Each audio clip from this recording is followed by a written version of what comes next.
Shalom Bapak Ibu Saudara yang dikasihi oleh Tuhan Yesus Kristus. Sukacita dan damai sejahtera Allah kiranya terus melimpah di dalam kehidupan Bapak Ibu Saudara sekalian dimanapun Bapak Ibu Saudara berada.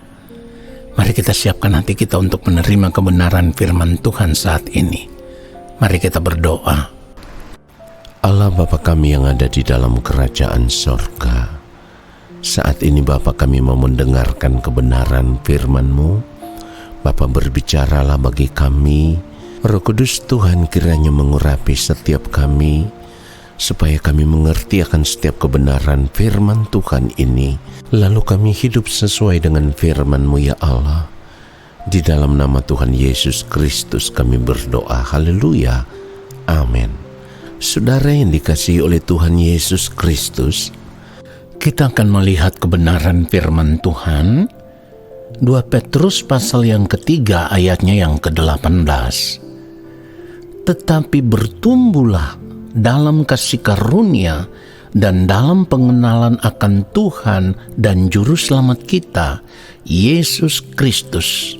Baginya kemuliaan sekarang dan sampai selama-lamanya.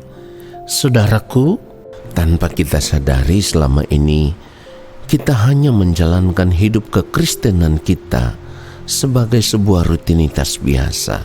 Dan hal ini sesungguhnya sudah terjadi selama bertahun-tahun, bahkan sudah puluhan tahun kita tetap menjalankan gaya hidup kekristenan kita dengan rutinitas yang sama. Kita tidak pernah menyadari bahwa hidup kekristenan kita yang sesungguhnya atau yang sebenarnya, yang seharusnya itu tidak pernah bertumbuh, saudaraku. Tentu pertumbuhan yang dimaksudkan di sini adalah pertumbuhan pengenalan kita akan Allah secara benar. Itulah kenapa sebagai orang percaya kita harus bertumbuh sesuai dengan kehendak Tuhan. Maksudnya supaya kita bisa mengerti apa yang menjadi kehendak Tuhan di dalam kehidupan kita, apa yang menjadi rencana Tuhan di dalam hidup kita. Kita harus memahami itu. Dan rencana Tuhan yang sesungguhnya di dalam hidup kita adalah supaya lewat hidup kita banyak orang bisa mengenal Tuhan. Karena orang yang tidak mengenal Tuhan, hidupnya akan binasa di dalam kekekalan. Oleh sebab itu kita harus menyadari akan hal ini, saudaraku, supaya hidup kekristenan kita bisa berdampak. Tetapi tentunya perubahan itu harus dimulai dari diri kita pribadi lepas pribadi. Lalu ketika kita berubah, lewat hidup kita, orang-orang yang selama ini tetap tinggal di dalam dosa, mereka bisa kembali kepada Tuhan. Lewat hidup kita banyak orang bisa melihat pertolongan Tuhan. Bahkan lewat hidup kita banyak orang bisa memuliakan Tuhan. Nah, ini semua seringkali tidak pernah kita pikirkan. Dan ini juga yang pada akhirnya membuat hidup kekristenan kita tidak pernah bertumbuh sesuai dengan kehendak Tuhan. Yang menjadi pertanyaan sekarang adalah, mengapa kita sama sekali tidak pernah memikirkan akan hal ini? Jawabannya sederhana, saudaraku, karena selama ini kita hanya menjadi orang yang beragama Kristen, tetapi kita tidak pernah menjadi pengikut Kristus. Kok bisa? Mengapa demikian? Mari kita pikirkan akan hal ini dengan hati nurani kita yang jujur, dengan pikiran yang jernih. Nah, selama ini kita beragama Kristen karena kita lahir dari keluarga Kristen, sebab orang tua Kristen, ya. Lalu kita lahir, kita menjadi orang Kristen. Sebab kita tidak bisa memilih dilahirkan dari orang tua yang beragama Kristen atau non-Kristen. Itulah yang membuat sejak lahir kita secara otomatis menjadi orang Kristen. Tetapi belum dapat dikatakan bahwa kita ini pengikut Kristus. Ingat, Kristen itu artinya sama seperti Kristus. Sama seperti Kristus berarti kita harus mengikuti gaya hidupnya Kristus. Itulah kenapa firman Tuhan katakan di dalam Filipi pasal 2 ayatnya yang kelima, hendaklah kamu dalam hidupmu bersama menaruh pikiran dan perasaan yang terdapat juga dalam Kristus Yesus. Saudara, jika kita hidup mengenakan pikiran dan perasaan yang terdapat di dalam Tuhan Yesus Kristus, maka kita akan menjadi orang yang tidak lagi hidup hanya untuk kepentingan diri sendiri, tetapi kita akan terus berpikir bagaimana supaya hidup kita bisa berdampak kepada orang lain.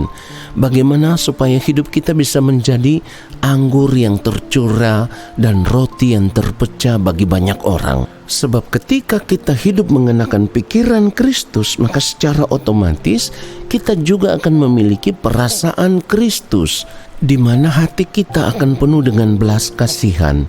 Dan hati yang penuh dengan belas kasihan inilah yang menjadi landasan hidup kekristenan kita secara benar.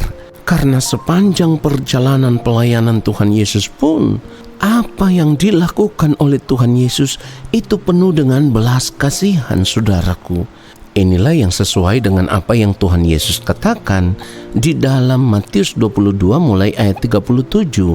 Jawab Yesus kepadanya, "Kasihilah Tuhan Allahmu dengan segenap hatimu, dan dengan segenap jiwamu, dan dengan segenap akal budimu." Ayat 38, itulah hukum yang terutama dan yang pertama.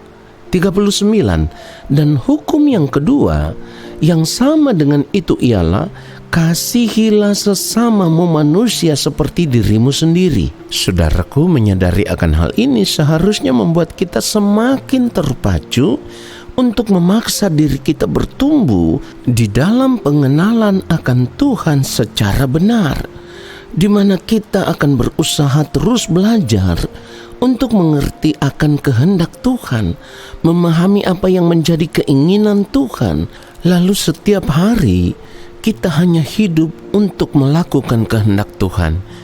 Inilah hidup yang menyukakan dan menyenangkan hati Bapa di sorga, saudaraku. Inilah hidup yang berkenan kepada Bapa di sorga.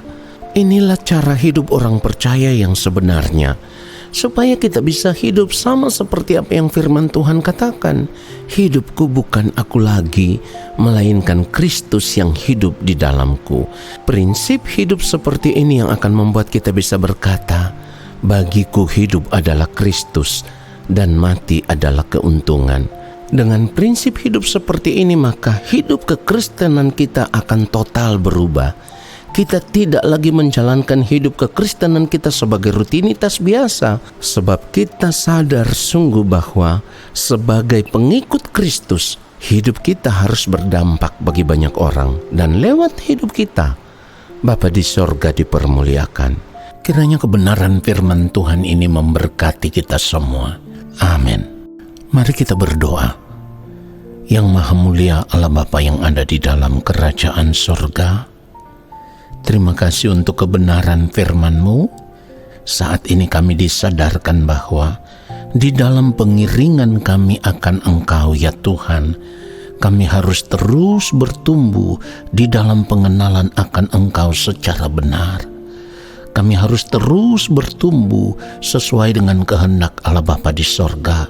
Lalu apapun yang kami lakukan di sepanjang kehidupan kami, di sisa umur hidup kami, kehidupan kami boleh berdampak bagi banyak orang, menjadi roti yang terpecah dan anggur yang tercurah, dan lewat hidup kami, Bapa di sorga dipermuliakan.